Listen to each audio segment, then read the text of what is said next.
Alex, so welcome back to another video. Today I am bringing you another magic systems video.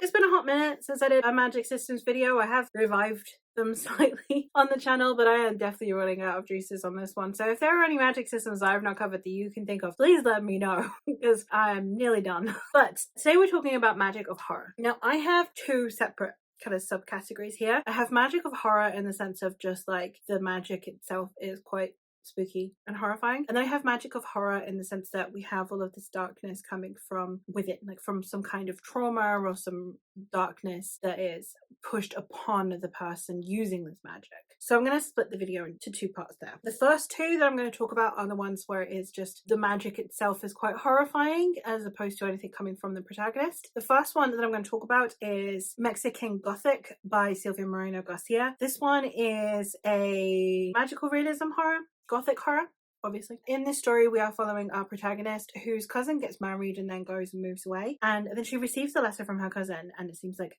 everything is not okay. So she goes to go visit her cousin and then everyone's there and everyone's saying everything is fine, everything is great. And then things start happening and it's kind of like a haunted house vibe and it's creepy and it's atmospheric. And it is just that, it is like on the atmospheric and creepy side. It's not particularly scary. It's not horrifying. It's just that there was that underlying darkness that I thought was really well handled. And I'd highly recommend checking it out if you want more like creepy horror. One that is a little tiny bit more horrifying, I think, than Mexican Gothic, but not by a lot, would be The Hollow Places by T. Kingfisher. In this story, we are following our protagonist, Cara, who has just divorced her spouse and is set to move back to her hometown. And she goes and lives above her uncle's Curiosities Museum. And then a mysterious opening happens in the back of the house and it leads to somewhere where it shouldn't. And it's got eldritch horror in it and it's very creepy and very atmospheric as well, but it's also hilarious. So if you kind of need that to offset the horror, I would highly recommend this. But again, like the magic itself doesn't stem from within the protagonist. It's not like a manifestation of anything. It's just this otherworldly thing, and how we experience this world is very, very fascinating. So I would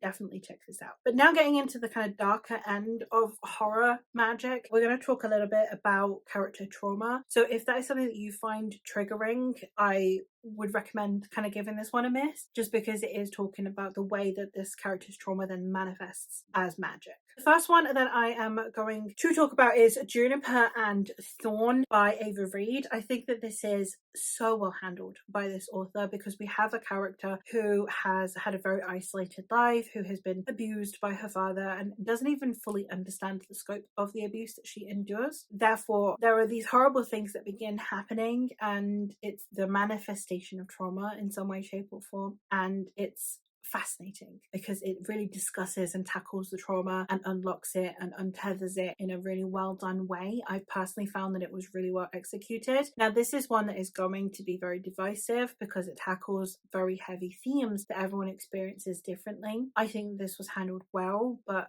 obviously, please check content warnings and read reviews, especially if you are sensitive to any kind of gender-based violence, sexual violence, abusive and toxic relationships, and also if you are someone who is triggered by domestic violence. Please go check all of those out because that is central to the story and in this case also to the magic. The next one that I'm going to talk about is Starling House by Alex E. Harrow. This one we have a house that is sending out these nightmarish beings that are disrupting life as we know it and is potentially causing harm, especially to this family that live there. This family, however, is descended from people who severely harmed someone in the past, and they are now reaping the repercussions of that throughout the generations. And we are following our protagonist who is helping the heir to this mansion. And I personally love the way that this was discussed. We have the mistreatment of women, we have the way that men will use women for their own advantage and the powerlessness that women had in history, and I think that is all executed really, really well. And I think that it's discussed in a gentle way, even when you are afraid of the magic and you're afraid of the embodiment of that and the damage that is being caused. At the same time, you completely understand the deep-rootedness of it, and it's a whole conversation on generational trauma in that sense. So not letting your people forget the harm they have suffered and the harm they have caused. So I would highly recommend checking this one out. And then the very last one that I have to talk about today, which is another one that is trauma based, is that we have Sorrowland by Rivers Solomon. In this story, we are following Vaughn, who is previously from a cult, and she has now gotten to escape, but into this dark forest that previously everyone was told never to go into because it's super dangerous, but she has chosen the darkness of the forest over the darkness of the cult. And the magic around it and the way that is embodied is very much a discussion around choosing the darkness that you will let in a way, and it's done in such an incredible way. And the etherealness of it contrasting with the darkness was absolutely incredible, and I would just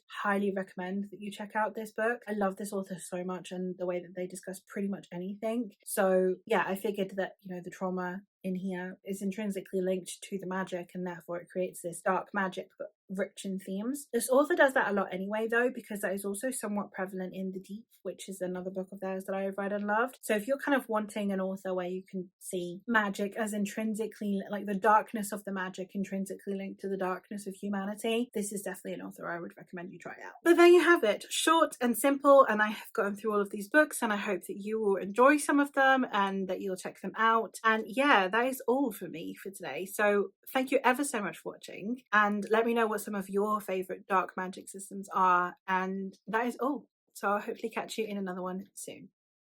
Bye.